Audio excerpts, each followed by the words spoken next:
Hey, salut la team lactée et bienvenue dans cette nouvelle actu à l'été. Alors aujourd'hui, on va voyager un petit peu, mais voyager pas cher, hein, voyager avec notre imagination, ça coûte bien moins cher que de prendre un billet d'avion par les temps qui courent. Et on va partir outre-Atlantique, outre-Manche, non, outre-Atlantique, je crois, un truc dans ce genre-là. Bref, on va se rendre aux États-Unis.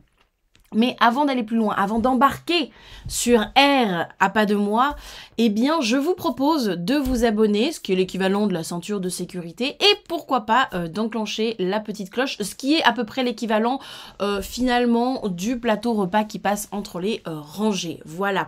Si jamais vous n'avez pas le temps de vous poser confortablement dans un fauteuil, vous pouvez toujours mettre des écouteurs et écouter les informations du commandant de bord, c'est-à-dire moi en l'occurrence aujourd'hui, parce que je vais vous lire de toute façon tout ce qui se passe à l'écran. Allez, sur cette belle analogie de compagnie aérienne, nous allons donc commencer notre voyage aujourd'hui en nous rendant donc aux États-Unis, très précisément dans le comté d'Orange. C'est bien aussi d'aller voir ce qui se passe ailleurs en allaitement, je trouve que c'est intéressant d'aller voir un petit peu plus loin, d'aller voir un petit peu les autres, qu'est-ce qui se fait, pourquoi, comment, voilà.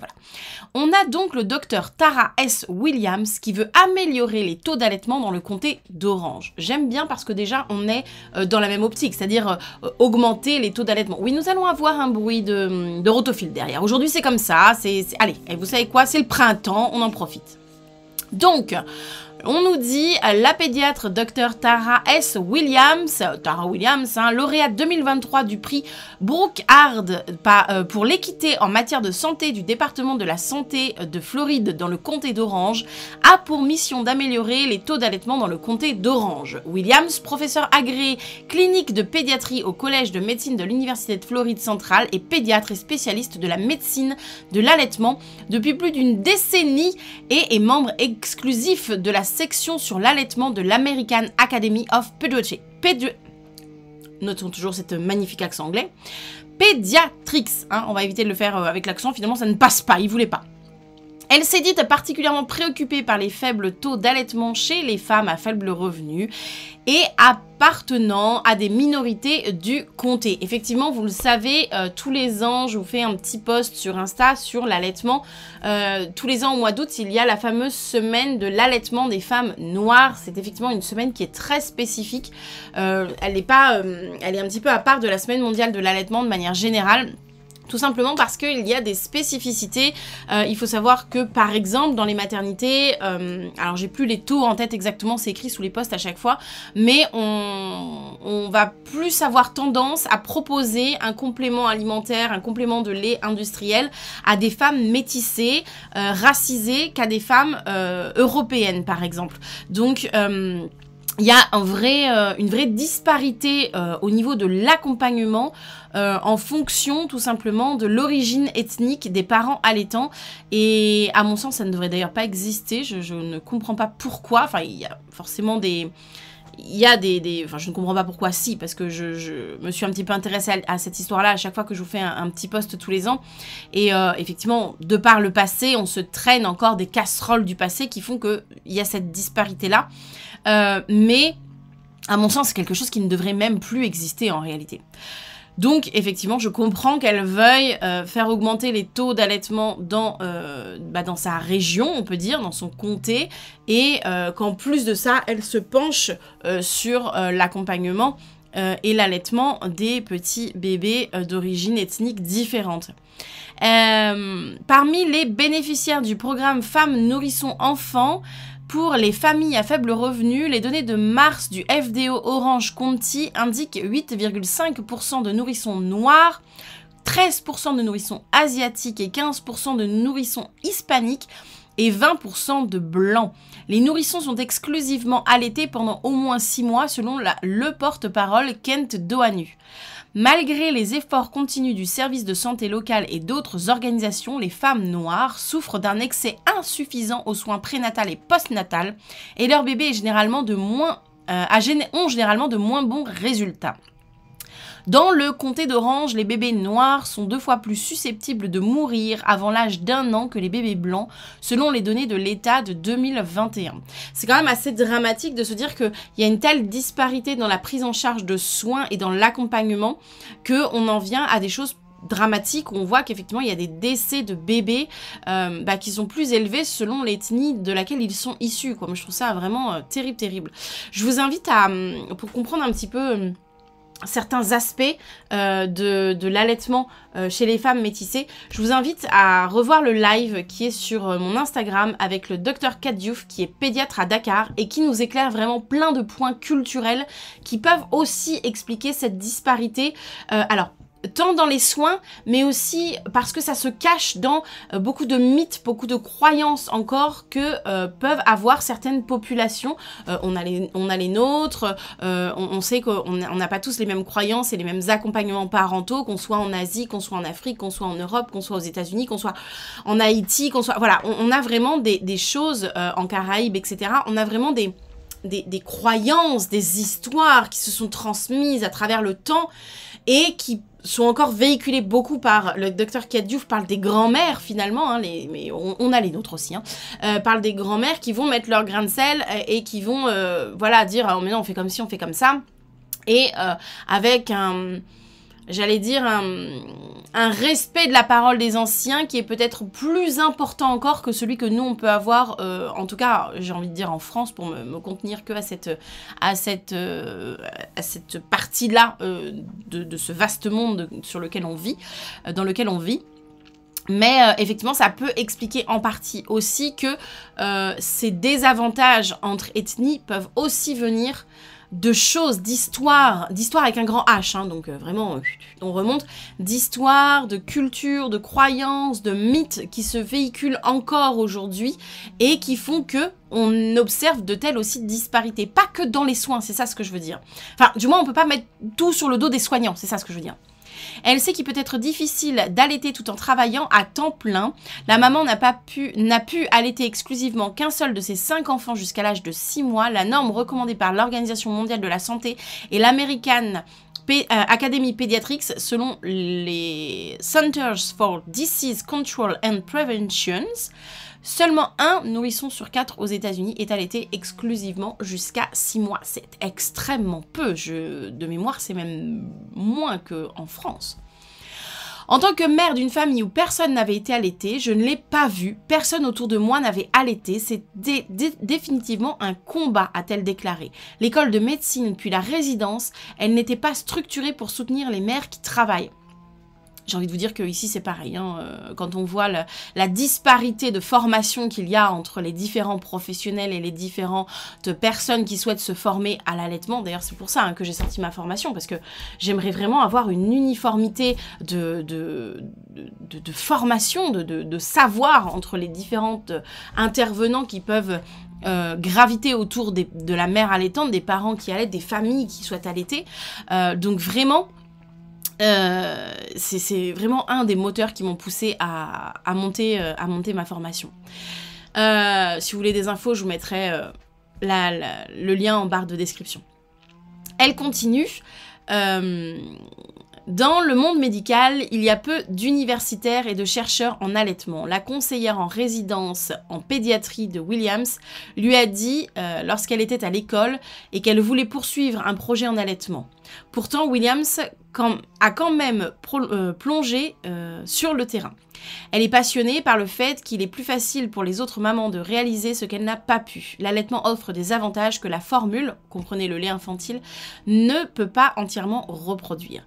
Le lait maternel est incroyable. Ce n'est pas seulement spécifique à l'espèce, mais le lait de chaque mère est unique à son bébé. Et il offre non seulement des avantages nutritionnels, mais aussi des avantages pour les maladies infectieuses hormonales, dit-elle.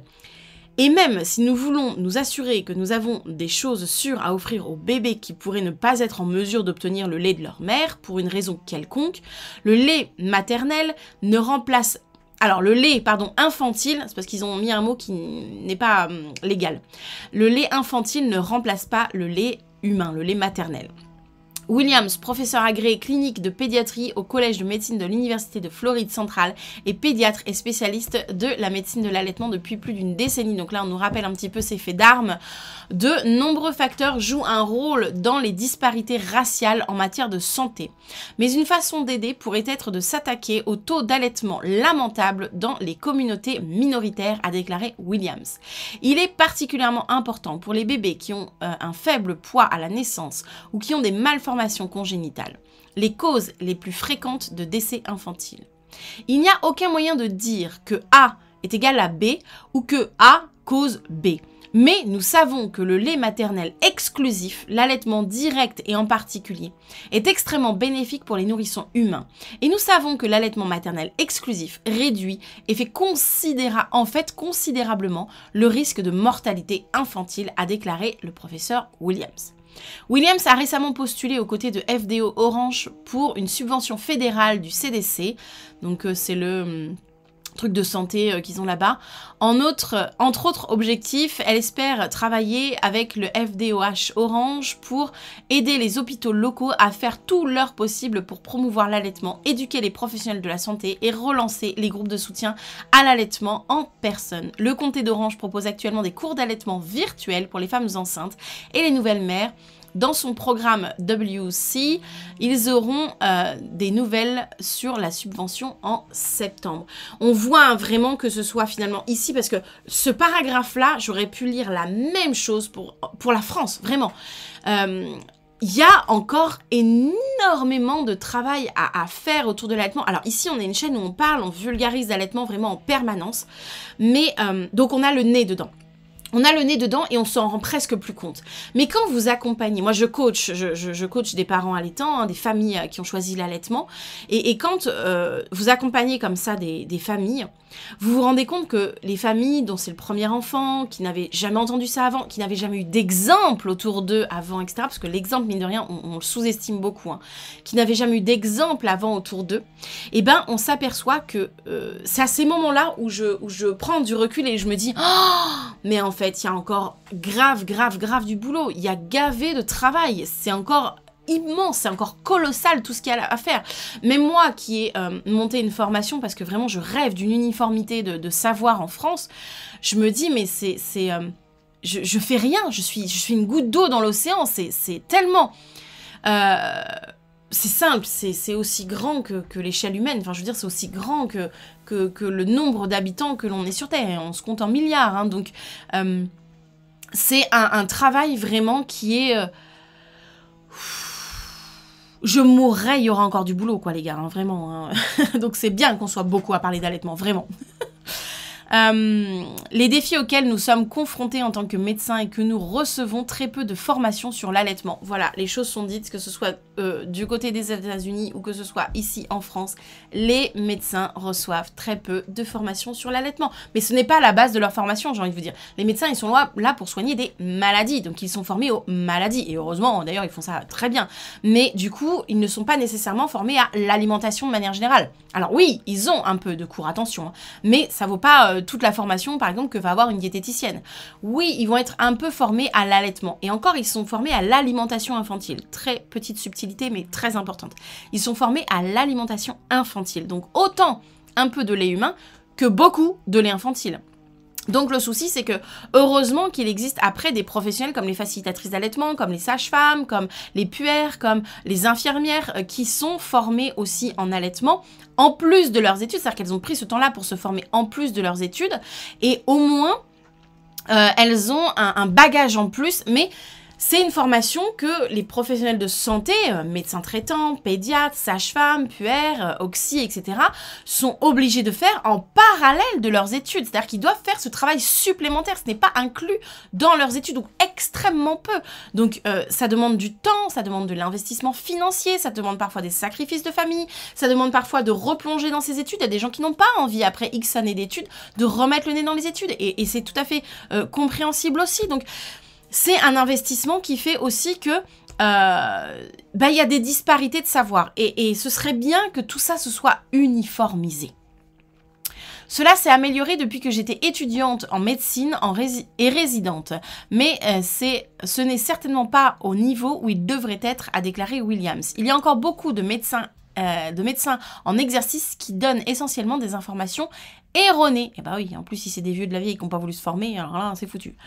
L'un des obstacles est que l'industrie du lait infantile de 55 milliards de dollars mène une campagne de marketing agressive. Et ça, on en avait déjà parlé, rappelez-vous, avec tout le dossier qu'avait sorti The Lancet sur le marketing agressif des lobbyistes du lait infantile. 55 milliards de dollars. J'aimerais rappeler ici la somme déboursée qui est juste honteuse.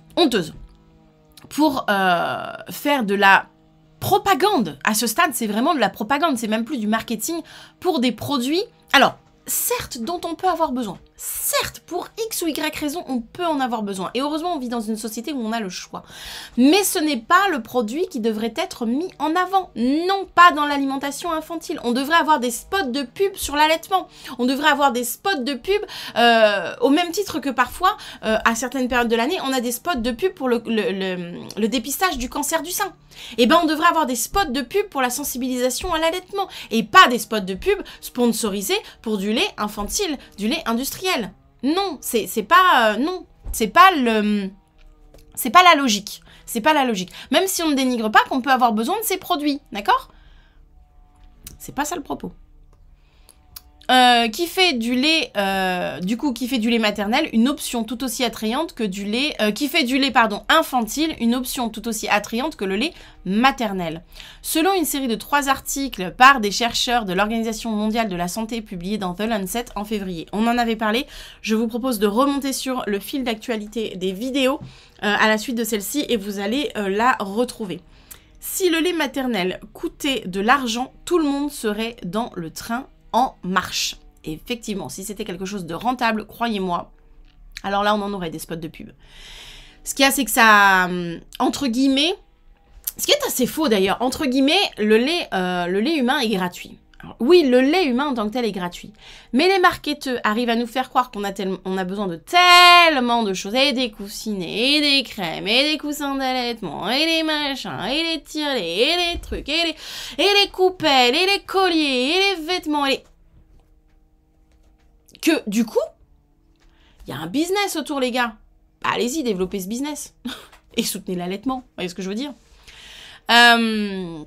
Les efforts de Williams pour lutter contre les inégalités raciales en matière de santé poursuivent des décennies de travail vers l'égalité des soins médicaux pour les résidents noirs du centre de la Floride, dirigés par des médecins tels que l'homonyme du prix Bocart, le docteur Alfred L. Bocart, cofondateur de la Central Florida Medical Society.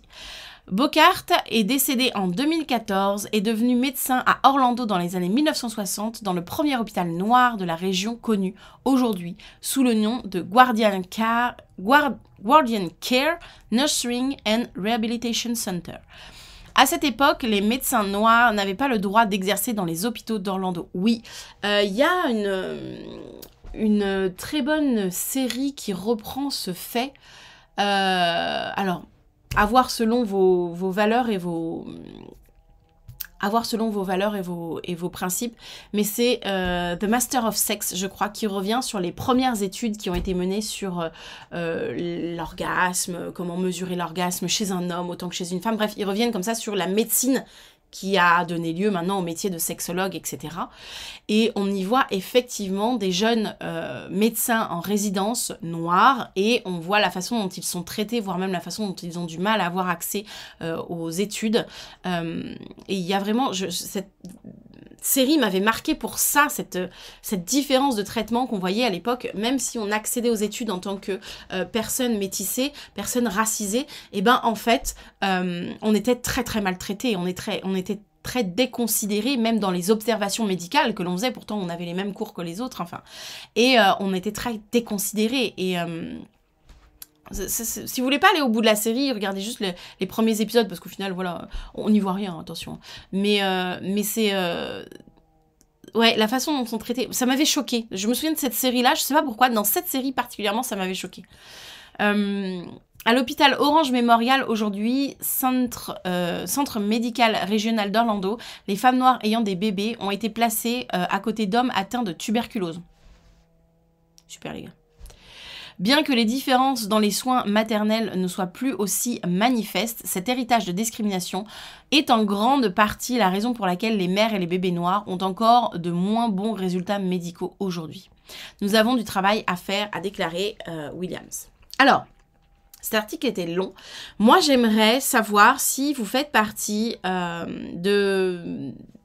si vous êtes des femmes métisses et quel a été l'accompagnement que vous avez pu avoir justement autour de l'allaitement. Est-ce que vous avez entendu des réflexions particulières dues à votre héritage culturel, à votre culture même tout court, hein, est-ce que vous avez senti peut-être une différence avec des copines, peut-être que vous avez des copines, on va dire blanches, on va réutiliser les mêmes termes que dans l'article. Est-ce que, ou discutez-en peut-être avec vos copines, ou votre famille, votre belle famille, etc. Est-ce qu'il y a des différences? Est-ce que vous avez senti ça en France ou pas? Si vous nous regardez dans d'autres pays d'ailleurs, je vous invite aussi à témoigner. Vraiment, ce serait intéressant de savoir si ce genre de choses, bien que la question se pose pas tellement, je pense que c'est vrai, se passe aussi sous nos latitudes, j'ai envie de dire. Je pense que oui, mais bon. On peut débattre un petit peu là-dessus, et qu'est-ce que vous en pensez? Est-ce que vous pensez qu'on va réussir à faire disparaître ça? Moi, je pense qu'on peut y arriver, mais je pense que ça mettra encore beaucoup de temps. J'espère qu'on va y arriver. Moi, j'y crois. Je veux y croire, parce que si j'y crois pas, je fais plus le boulot que je fais. Donc, je veux y croire. Bon, voilà. J'attends vos réactions sur cet article, vraiment. Qu'on puisse discuter ensemble dans les commentaires. J'attends vos réactions. Moi, c'était tout pour cet article. Je vous souhaite une bonne journée. Je vous dis à demain pour une nouvelle actu. Allez, ciao!